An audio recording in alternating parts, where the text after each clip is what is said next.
3 times in 3 different places, people opened the dead and found a story waiting for them. A sealed vault in Barbados. A winter grave in Rhode Island. A medieval burial ground in Ireland. The myth says the coffins were proof that the dead were restless. The fact is colder, the living were afraid enough to disturb them. This is not a film about proving ghosts, vampires, or walking corpses. It is a case file documentary about what people reported, what records survive, what investigators could verify, and what each story became after fear had time to edit it. The question is not only what happened inside the coffins. The question is why communities needed the coffin to answer. Case 1 begins in the churchyard of Christ Church Parish Church, near Oistins, Barbados. The story is usually called the Chase Vault Mystery. In its popular form, a heavy stone vault was opened again and again in the early 19th century, and the coffins inside were found thrown out of place. The dates most often repeated are 1807, 1808, 1812, 1816, 1819, and 1820. The names most often repeated are the Goddard and Chase families. The image that made the legend famous is simple and powerful: lead coffins too heavy for one person to move, a sealed entrance, and no obvious intruder. According to later versions of the story, the vault held the coffin of Mrs. Goddard, then the small coffin of Anne Maria Chase, then Dorcas Chase, then Thomas Chase. When the vault was opened for another burial, the coffins were allegedly no longer where people had left them. Some were said to be standing upright. Some were said to be piled against the walls. That is the mythic version, and it works because it turns a burial vault into a locked room mystery. No footprints. No broken masonry. No watermark. No vandal found. Every retelling makes the same promise: if the vault was sealed, then whatever moved the coffins was already inside. But the source record is weaker than the legend sounds. The best-known printed account appeared years after the alleged events, and researchers have pointed out that versions differ on dates, names, positions, and witnesses. The story has a paper trail, but not the kind a court would call clean. The University of New Brunswick Loyalist collection summarizes the traditional explanations that were proposed: flooding, body snatchers, earthquakes, tremors, and deliberate interference.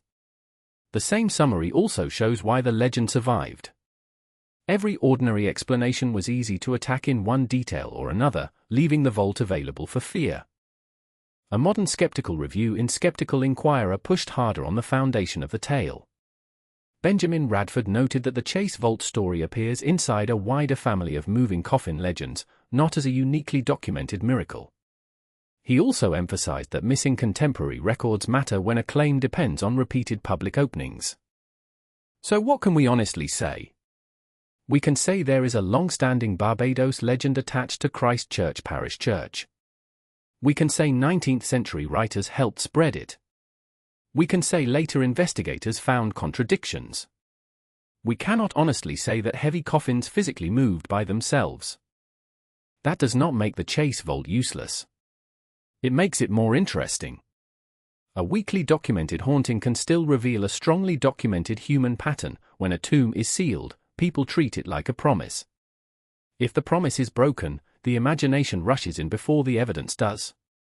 The Barbados case gives us the first rule of this film. Coffin legends are not only about the dead. They are about boundaries. A coffin should stay shut. A vault should stay sealed.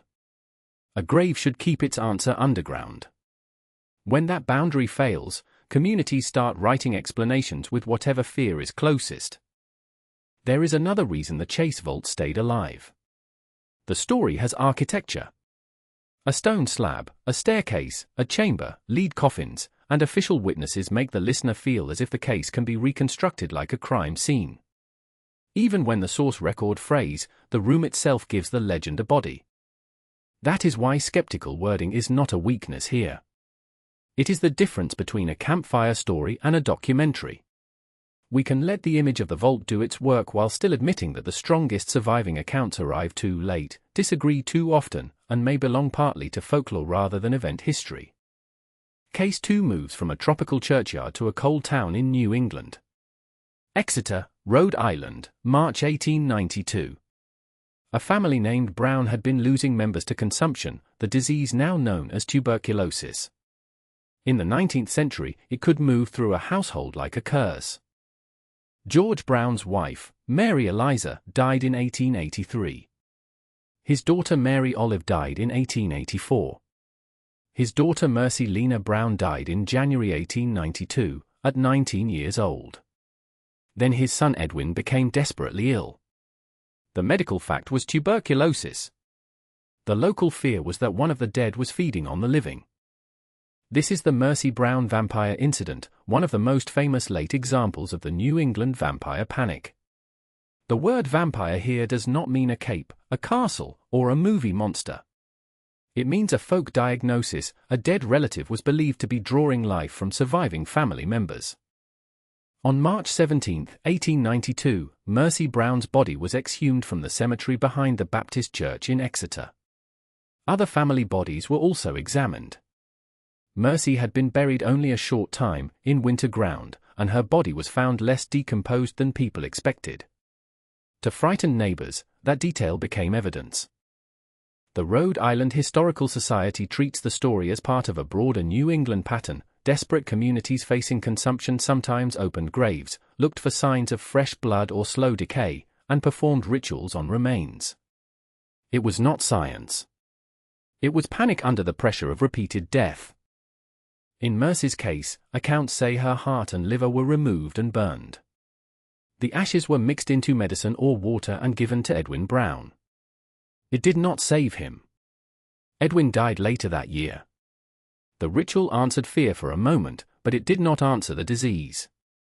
Myth says Mercy Brown was found as a vampire.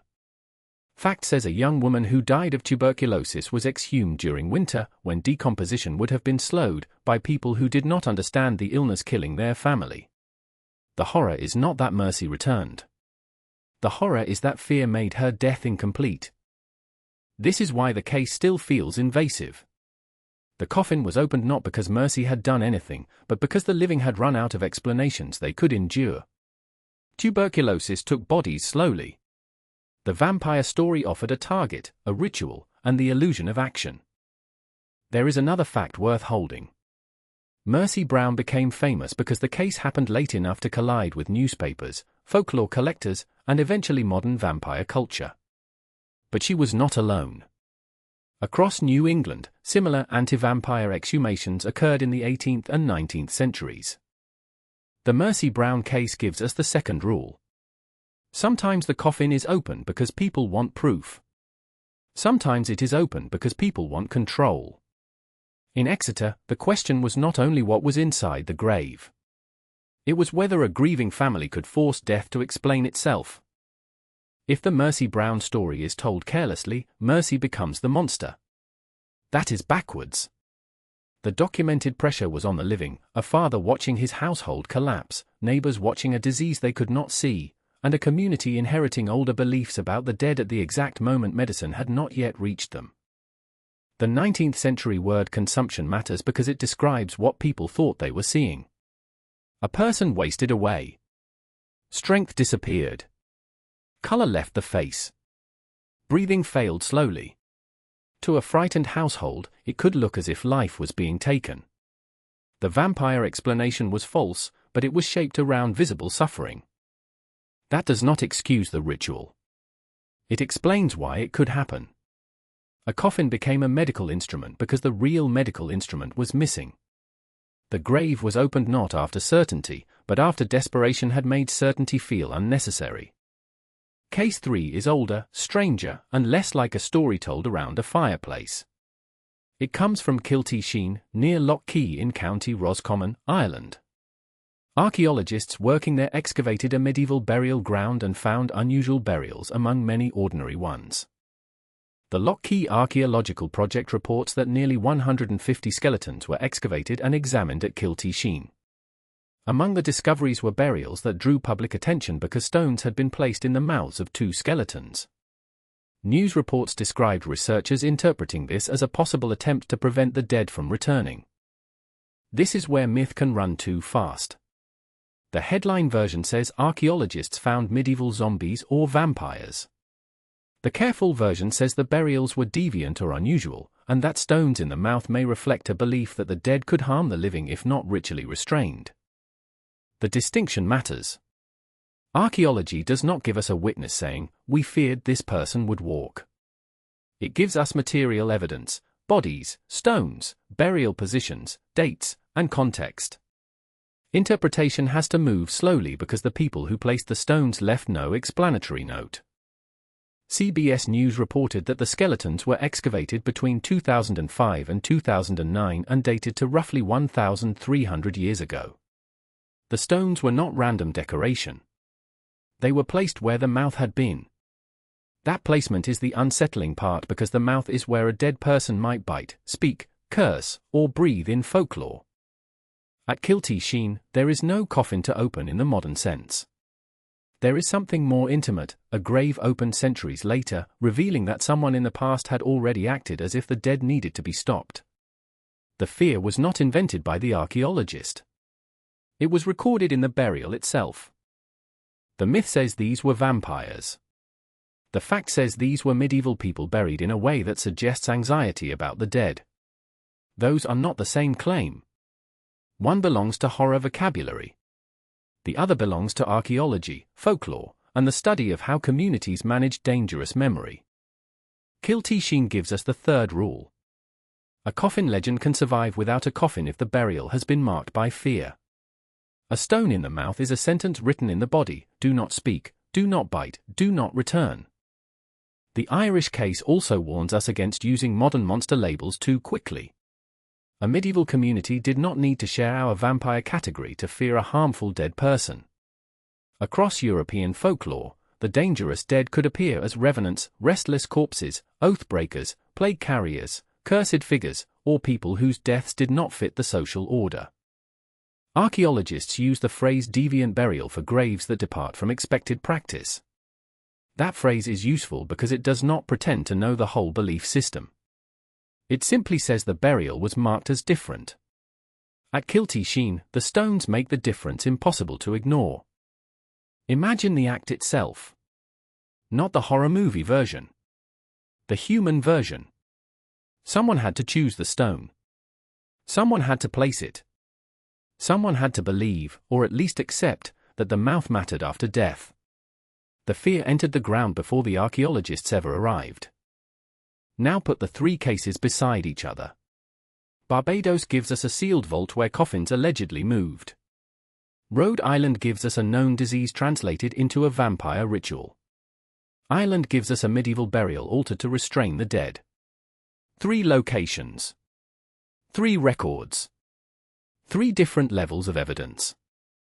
They also move backward through kinds of proof. The Chase Vault is mostly a story about a sealed room. Mercy Brown is a story about named people, dates, disease, and an act performed on a body. Kilteasheen is a story about material evidence without the names of the people who made it. That reversal is important. In Barbados, we have names but unstable events. In Rhode Island, we have names and a documented ritual, but the belief behind it was medically wrong. In Ireland, we have bodies and stones, but no surviving speaker to tell us what the stones meant. Every file gives evidence and withholds certainty in a different place.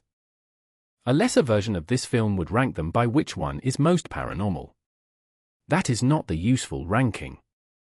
The useful ranking is this: which case shows the clearest collision between fear and evidence. The answer changes depending on what kind of evidence you trust. The strongest supernatural claim belongs to the weakest documentation, the Chase Vault. The strongest medical explanation belongs to the most painful human act, Mercy Brown. The strongest physical evidence belongs to the oldest case, Kilteasheen, where the stones are not a rumor but the meaning remains uncertain. That pattern is the real story. The cleaner the ghost story, the less clean the evidence often becomes. The messier the human record, the more frightening the facts can be. A moved coffin may be folklore. A burned heart is documented panic. A stone in a mouth is archaeology that refuses to explain itself completely. There is a reason coffin stories travel so well. A coffin is supposed to end the argument. It says the body is contained, the ritual is complete, the living can leave. But these stories begin when the living cannot leave. They return to the vault, the grave, the burial ground, and ask the dead to solve a living crisis. Myth versus fact does not mean draining the fear out of the story. It means putting the fear in the right place. The wrong question is, were the dead moving? The better question is, what made the living believe a dead had to be moved, watched, burned, or silenced? In Barbados, the fear was the sealed place that would not behave. In Rhode Island, the fear was a disease that made family members vanish one after another. In Ireland, the fear may have been the dangerous dead as understood by a medieval community. Each case turns a burial into a warning. The sources do not let us make one grand claim. They do not prove ghosts. They do not prove vampires. They do not prove that medieval Ireland had walking corpses. What they prove is more grounded and more durable. Death has always created stories where knowledge runs out. That is the spine connecting the vault, the grave, and the burial ground. Each story begins where ordinary social order should have ended, after burial. Instead, the living return. They open, inspect, rearrange, burn, interpret, or excavate. The dead are not left alone because the living are not finished being afraid. This is also why the phrase "too afraid to open" is only half true. In every case, fear did not keep people away. Fear brought them closer. It made them lift the slab, cut the earth, examine the body, or place the stone. The coffin became terrifying, but it also became irresistible. That contradiction is the emotional engine of coffin folklore. A closed coffin protects the living from what they cannot bear to see. An open coffin promises an answer. The moment it opens, the answer is almost never enough. That is why these coffins are still opened in books, articles, documentaries, and late-night searches. People are not only looking for monsters. They are looking for the moment when a community crossed the line between mourning and intervention. The coffin becomes a door because grief keeps knocking. If you want the most honest answer, it is this. The Chase Vault is a powerful but disputed legend. Mercy Brown is a documented anti-vampire exhumation shaped by tuberculosis panic. Kilteasheen is archaeological evidence of unusual burial practice, possibly tied to fear of the revenant dead. 3 cases. None simple. None clean. All of them show the same human reflex. When ordinary explanations fail, people turn the grave into a courtroom, the body into testimony, and the coffin into the last witness.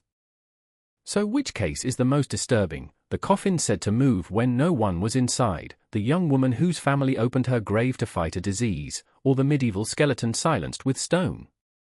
Tell me which one you think should be investigated deeper, and subscribe to Midnight Vault for the next documented case file.